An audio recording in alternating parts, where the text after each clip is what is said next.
কই আজও তো দেখছি গড়হাজি। এটা আর নতুন কথা কি? গোপাল তো এরকমই করে। তাই তো দেখছি আসার আর নাম নেই। মহারাজ, এভাবে দিনের পর দিন না এসেও তো গোপাল ঠিক পার পেয়ে যাচ্ছে। বারে বারে খুকু ধান খেয়ে যাবেন, সেটা কি করে হবেন? এই মরেছে, এই পণ্ডিত যে আবার অং বং চং শুরু করে দিল।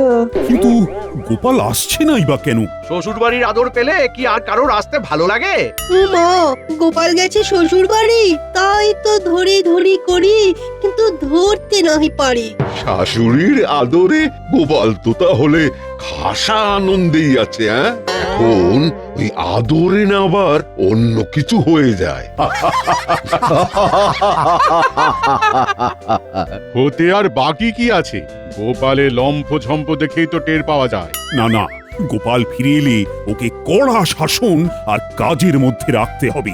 আমি সিপাইকে পাঠাচ্ছি গোপালের খবর নিতে, সে আদৌ ফিরছে কিনা, আর না ফিরলে কবে ফিরতে পারে সেই ব্যাপারেও খোঁজ খবর নিতে হবে। একদম ঠিক ভেবেছেন মহারাজ। যাক, এবার গোপাল ফিরে এলেই জব্দ হবে।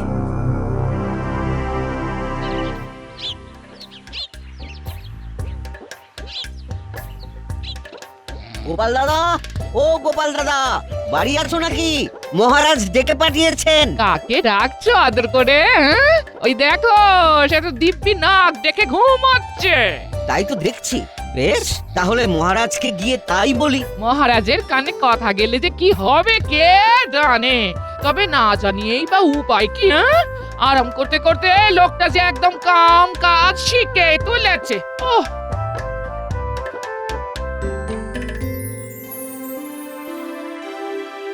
কই কারুর কোনো কাজই তো তেমন জুত দেখতে পাচ্ছি না। আচ্ছা, সবার হলোটা কি? সে কি মহারাজ, একবার খতিয়ান নিয়েই দেখুন না, কাজ দেখে মুগ্ধ হয়ে যাবেন একদম। বটে, তা সেনাপতি তুমি শুরু করো দেখি। মহারাজ, সিপাহীরা কিন্তু তৈরি আছে, বিপদ বুঝলেই পাই পাই করে ছুটবে, কেউ ধরতে পারবে না। তবে আমার গণনা বলছে এক্ষুনি তেমন কোনো বিপদের সম্ভাবনা নেই। তাই যাহা ইচ্ছা করি যেথা খুশি যাই। আর নিয়ম করে রাজসভায় আসি যাই আর বেতন পাই। আমার কিন্তু কাজের বিরাম নেই মহারাজ, নিত্য নতুন গবেষণা আজকাল। সেই সব গবেষণার ফলটা কি হচ্ছে? সবই তো বিফলে যাচ্ছে মনে হচ্ছে। গোপালটা তবু যাও বা কাজের ছিল, কিন্তু সেও তো শ্বশুর বাড়িতে গিয়ে বসে আছে। আছে মহারাজ, গোপাল দাদা আছে। সে তো থাকবেই, কিন্তু আছেটা কোথায়? গোপাল দাদা নিজের বাড়িতেই আছে আর নাক ডেকে ঘুমোচ্ছি। সাহস তো কম নয়। না না না না, গোপালকে আর মাফ করা যাবে না। ওরা কোনো শাস্তির কথা মাথায় আসছে নাকি মহারাজ? এখনো আসেনি, তবে এসে যাবে। রাজসভায় না এসে বাড়িতে বসে নাক ডাকার ফল গোপাল এবার একেবারে হাতে গরম পাবে। জানি তো এরকমই কিছু একটা হবে, তাই আমি ছুটে এলাম মহারাজ। এবারের মতো ওকে ক্ষমা করে দিন মহারাজ। ক্ষমা পরম ধর্ম বটে, কিন্তু এমন অপকর্ম করলে কি মাফ করা যায় মহারাজ? তাই তো বেশ একটু ভাবনায় পড়ে গেলাম এবার। উনি তো এতদিন ধরে আপনাকে বিভিন্ন রকম ভাবে সাহায্য করেছে না, তাই ওকে আর একটু সুযোগ দেওয়া হোক মহারাজ। আসলে শ্বশুর বাড়িতে গিয়েই আমার স্বামী না আরো অলস হয়ে পড়েছে। একটু না অনেকটা, সেটা কি তুমি মেপে দেবে? না না না না, আমি কথা দিচ্ছি কয়েকদিনের মধ্যেই ওকে চটপটে করে রাজসভায় পাঠাবো আমি। তাহলে দেখি কয়েকদিনের মধ্যে কিছু হয় নাকি। এবার আমার পালা, আমি শুরু করছি। আগডুম বাগডুম ঘোড়াডুম সাজে। আমি ছুটোছুটি করলে কি হবে? উনি একেবারে খোশ মেজাজে আছেন না? এটা তুমি ঠিক বলেছো দিদা, দাদুর মেজাজ একেবারে ফুরফুর করছে। দাদুর জন্য আজকে খেলা একেবারে জমে গেছে। তুমি আমাদের সঙ্গে এসে খেলো না দিদা। আমাকে কি আর তোর দাদু পেয়েছিস যে কাজকর্ম শিখে তুলে দিয়ে আগডুম বাগডুম খেলবো? ক্ষতি কি গিন্নি, তুমিও শিং ভেঙে বাছুরের দলে ঢুকতেই পারো। আমার তো আর তোমার মতো ভীমরতি হয়নি। নাও নাও দাদু, খেলা শুরু করো তো। দিদা এসেই না সব কুড়িয়ে দিল। তুই যদি দাদু দাদু করিস, তবে দাদুর সঙ্গে বসে বসে না খেলে দাদুকে নিয়ে অন্তত হেঁটে চলে বেড়াতে তো পারিস। তোদের দাদু যে ঘরে বসে বসে কুঁড়ে হয়ে যাচ্ছে, সে খবর রাখিস? সে হোক গে, আমরা থাকতে দাদুকে হাত পা নাড়াতে হবে কেন? আমরাই তো দাদুর হাত পা, তাই আমরাই দাদুর সব কাজ করে দেব। চল চল, চটপট হাতে পাতে করে দিদির আগে দেখিয়ে দি বাচ্চারা কি পারে।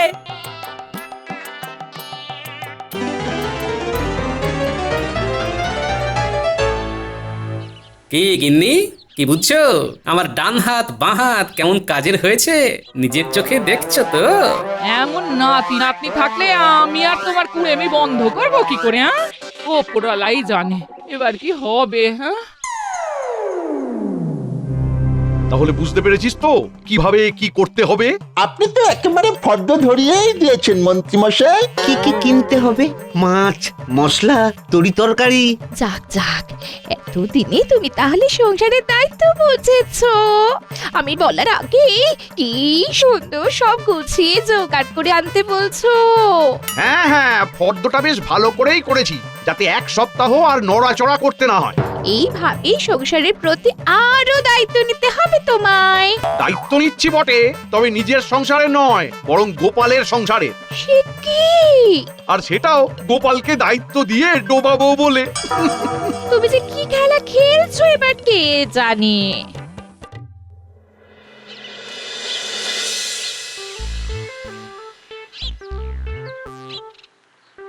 এই না থলে, এ কি গিন্নি, না বলে কয়ে সকাল সকাল হাতে থলি ধরিয়ে দিলে যে? খেলা খেলা করে শুয়ে বসে ভালোই তো সময় কাটাচ্ছ, তবে এবার এটাও বুঝে নাও বাজারে না গেলে উনুন চলবে না, আর সেটা না হলে পেটও চলবে না। হ্যাঁ, সারাটা জীবন তো পরিশ্রম করেই কাটিয়ে দিলাম, এখন কদিন একটু শুয়ে বসে কাটাচ্ছি, সেটা আর তোমার ভালো লাগছে না বুঝি? হ্যাঁ, হচ্ছে না, এমন কুড়েমি করলে আর হাঁড়ি চড়বে না। হ্যাঁ, যাই, তবে মূলোটা বেগুনটা যা পাই তাই দিয়ে থলে ভরাই। চলে পরে আনবো তো আমরা, তুমি কেন যাবে গোপাল দাদা? বাচ্চাদের কাছে খবর পেলাম ওদের গোপাল দাদুকে নাকি খুব খাটাচ্ছে দিদা, তাই গোপাল দাদার খাটুনি যাতে একটু কমে, তাই বাজারটা করে দিয়ে গেলাম আর কি। গোপাল দাদা তো লোকজনের উপকার কম করেন না, আর আমাদেরও অনেক উপকার করেছে। হ্যাঁ, তাই এটুকু করতে পেরে আমাদেরও খুব ভালো লাগছে। বললে তো যা আছে তাই দিয়ে দুজনের এক সপ্তাহ ভালো করে কেটে যাবে। একেই বলে গিন্নি, যে খায় ননি তাকে যোগায় চিন্তামণি। এবার আমি সত্যি সত্যি হাল ছেড়ে দিলাম।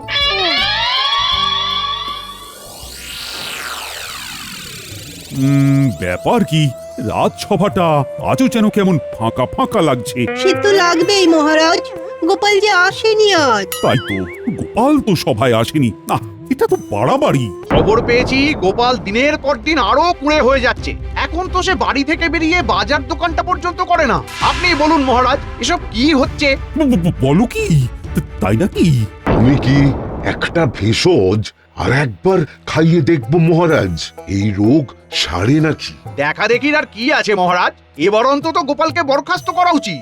তার আগে আর একবার ভেবে দেখবেন না মহারাজ, আজ না হোক কাল যদি গোপাল আসে। তো তার জন্য কি বরণ ডালা সাজিয়ে বসে থাকবো আমি? তবু মহারাজ নিজে চোখে একবার দেখবেন নাকি সত্যি মিথ্যে আসলে কি? বেশ তো, তবে ব্যাপারটা কি হচ্ছে সেটা একবার নিজে চোখে দেখি, তারপর না হয় শাস্তি দেব। তেমন হলে বরখাস্তের চিঠি না হয় আমি একেবারে হাতে হাতেই ধরাবো গোপালকে। এবার অন্তত গোপালকে বরখাস্ত করা উচিত।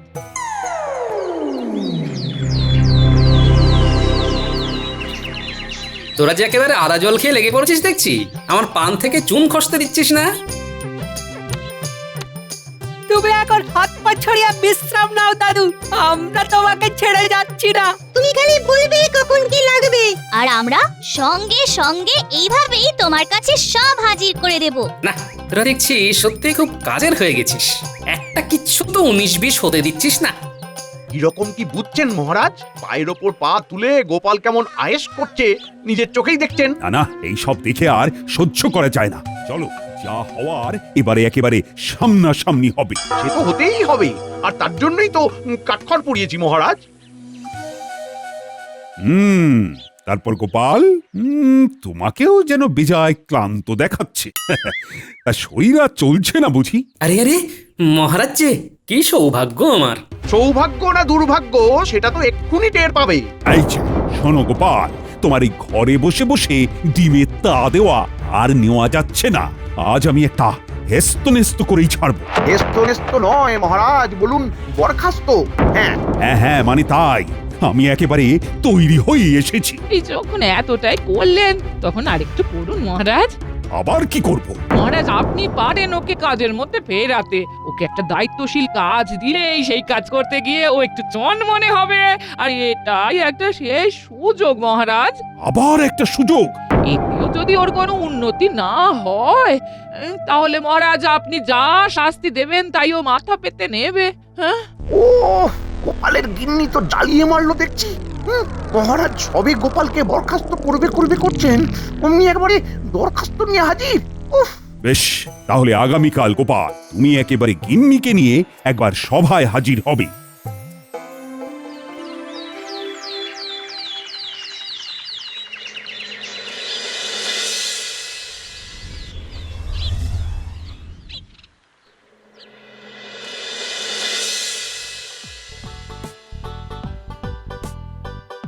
পেন নাম হই মহারাজ। ওই কোথায়? এ তো হাই। হ্যাঁ, গোপালের আলসেমি যাওয়ার তো কোনো লক্ষণই নেই দেখছি। ও ভাই গোপাল, তুমি কি ক্লান্ত? তুমি নিজে মুখেই বলো না, সবাই না হয় শুনতো। গোপাল আর কি শোনাবে, এখন হাই তুলছে, একটু পরেই যাই করবে। কারণ মহারাজ গোপালকে তাড়ালেন বলে। অযোগ্য লোককে সভায় বসিয়ে রেখেই বা কি হবে? যাক, তুমি এসেছো তাহলে, কিন্তু গিন্নিকে সঙ্গে করে নিয়ে না এসে তুমি তো সেই আমার আদেশ অমান্যই করলে গোপাল। কেন মহারাজ? কাজ তো আমি করব, গিন্নির কি দরকার? এই হ্যাঁ, মানে না, মানে তাই তো। নামে গোপাল আর তালেও ঠিক। মহারাজ এখন কি করিন, কি বলিন? তা গোপাল, তোমার যখন শুয়ে বসেই থাকতে ইচ্ছে করছে তখন বসে থাকার কাজই দেব না হয়। দিন না মহারাজ, কর্মই তো ধর্ম। কি কাজ দেবেন দিন? কাজ আমার ভাবা হয়ে গেছে। আমার দাদুর আমলের একটা টিনের সিন্দুককে প্রাসাদের সামনের মাঠে বসে রোদ খাওয়াতে হবে। এটা আবার কেমন কাজ মহারাজ? হ্যাঁ, এটা তো গোপাল চোখ বুঝেই করে দেবে। চোখ বুঝলেই তো টেরটি পাবে।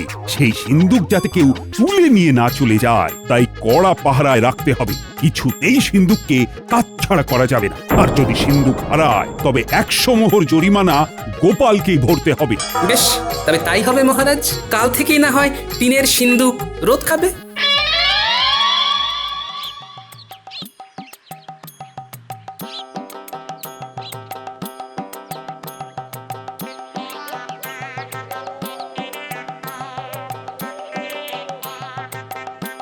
কি গো বলি, কাজ করে মহারাজের মেজাজটা ঠিক করতে পারলে নাকি আবার জল ঢেলে দিয়ে এলে?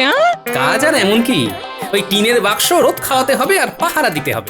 দেখে দেখে মহারাজ কাজও একটা দিয়েছেন বটে। হ্যাঁ, সেটা না হয় ঠিক আছে, তবে বাক্স হারিয়ে গেলে 100 মোহর জরিমানা দেওয়ার ব্যাপারটা শুনেই তো নড়ে চড়ে বসতে হচ্ছে। সে আবার কি কথা? সেটাই তো আসল কথা গিন্নি। 10 মোহরে যে বাক্স পাওয়া যায় তার জন্য 100 মোহর জরিমানাটা যে মোটেই মানা যাচ্ছে না গিন্নি। আমাকে ভয় পাইয়ে দিতে মহারাজ জরিমানার পরিমাণটা বাড়িয়ে দিয়েছে, সে একরকম ভালোই করেছেন। এতেই কাজ হবে। তবে মহারাজও টের পাবেন জরিমানার কথা বলে তিনি আমাকে কত বড় একটা সুযোগ করে দিয়েছেন। আবার কি প্যাঁচ কষছো বলো তো তুমি? এখনো কষিনি, তবে কষে ফেলতে কতক্ষণ। তবে তার জন্য বাচ্চাদের সঙ্গে নিতে হবে। যা হওয়ার কাল বেলা গড়ালেই দেখা যাবে।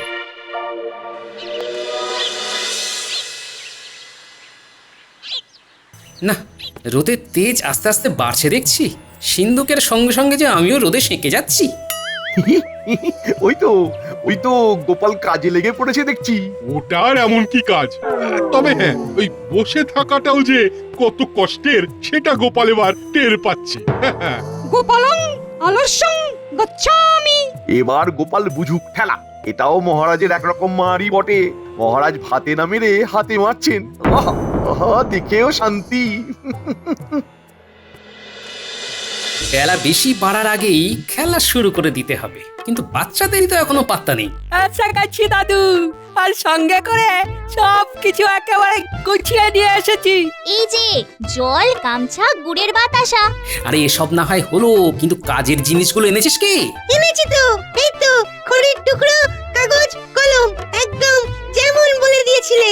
হ্যাঁ, এই তো এইবার যেমন বলে দিয়েছিলাম তেমন করে প্রচারের কাজে লেগে পড়। তুমি কিচ্ছু ভেবো না গোপাল দাদু, ওই দিকটা আমরা ঠিক সামলে নেব। তুমি বরং এদিকটা গুছিয়ে নাও। সে আর বলতে, হাতে যখন খড়ি আছে তখন ভারী কাজটা আগে সেরে ফেলি, কিছু করি আর না করি গুছিয়ে লিখে ফেলি।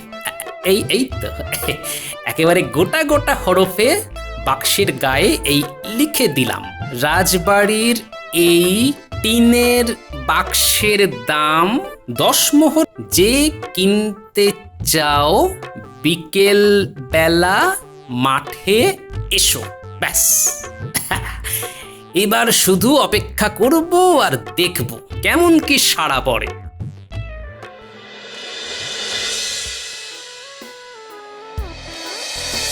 ও মা, দেখো দেখো, মহারাজের মনি যেন ফুর্তি, মিটি মিটি হাসছেন, যেন ভাবছেন কত কি। সে তো হবেই সভাকবি, সে তো হবেই। মহারাজ যে অলস গোপালকে আচ্ছা করে ঘোল খাইয়ে দিয়েছেন এবারে। রোদে বসে থাকতে থাকতে গোপালের মাথাটাই না এবার খসে পড়ে।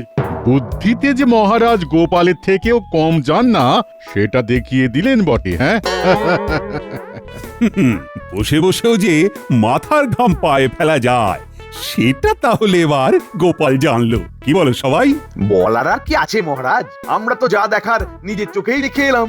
হ্যাঁ, গোপাল তো যথা সময়ে এসেই সিন্দুক নিয়ে গেছে, এবার কদিন রাখুক না কাছে কাছে।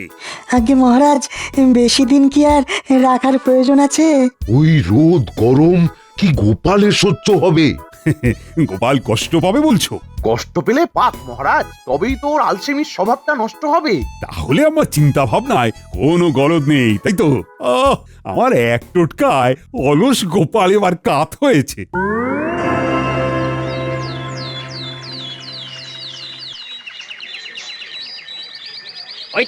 ওই তো টিনের সিন্দুক দেখতে পেয়েছি। ও, তাহলে তো দেখছি খবরটা সত্যি।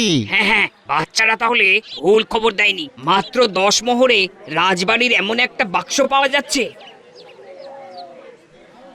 আমি আগে এসেছি, ওটা আমি নেব। কে আগে আর কে পরে এসেছি সবটাই গোপাল দাদা দেখেছে। গোপাল দাদাই ঠিক করবে কাকে এই টিনের বাক্সটা দেবে। এই শোনো শোনো, আমি নগদ 10 মোহর নিয়ে এসেছি। হাতে হাতে দেব আর হাতে হাতে নেব। আর আমরা কি মুখ দেখবো? আহা, নিজেদের মধ্যে গুঁতোগুতি করে কি লাভ ভাই? বাক্স তো একটাই, তাই সবাই পাবে কি করে? তাহলে কি উপায়, কে পাবে ওটা? সেই জন্যই তো ভাগ্য পরীক্ষার ব্যবস্থা করছি আমি। যারা ভাগ্য পরীক্ষার খেলায় যোগ দিতে চাও তারা একটা করে মোহর দাও, তারপর দেখো কি হয়। এই নাও, আমি দিলাম।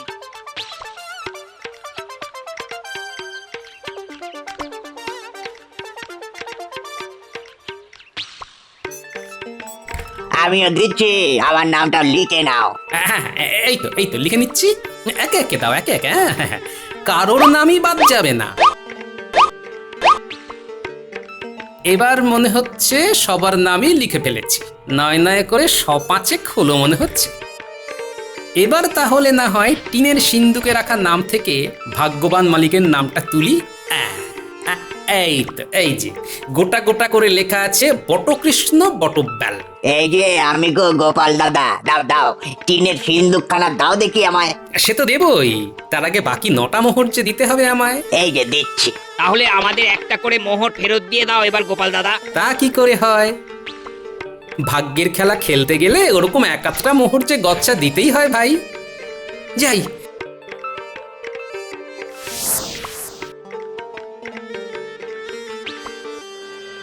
আমি এগোলাম। যাই, আমি বরং এবার মহারাজের কাছে যাই। দুগ্গা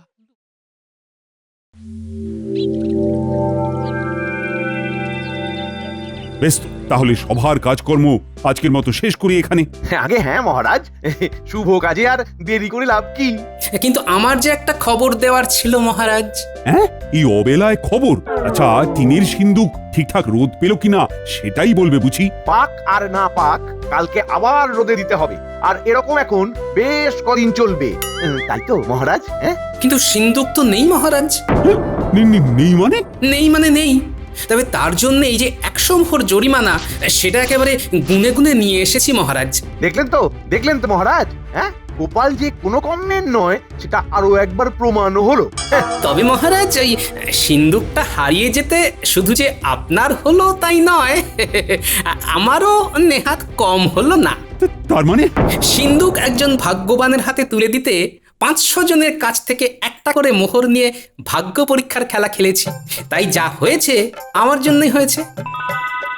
জরিমানার অর্থ দেওয়ার পরেও বাকি 400টার মতো মোহর আমার আয় হয়েছে মহারাজ। কি উর্বর বুদ্ধি! এই না হলে গোপালের বুদ্ধি ঠিক সময়ে কাজে লাগিয়েছে। সত্যি এই না হলে গোপাল, এটাই তো গোপালের কাজের মতো কাজ। শরীরে অলস হলে কি হবে, গোপাল দেখিয়ে দিয়েছে মাথাতে তার আগের মতোই ধার আছে। হ্যাঁ, গোপাল তাহলে এবারেও ফাঁকতালে কাজ গুছিয়ে নিয়েছে। তবে মহারাজ আপনি নিশ্চিন্ত থাকুন, এবার থেকে আমি নিয়ম করেই সভায় আসব। আমার জন্য গিন্নিকে অনেক অনুনয় বিনয় করতে হয়েছে, সেটা কি আর ভালো লাগে? তাহলে তোমার শুভ বুদ্ধির উদয় হয়েছে।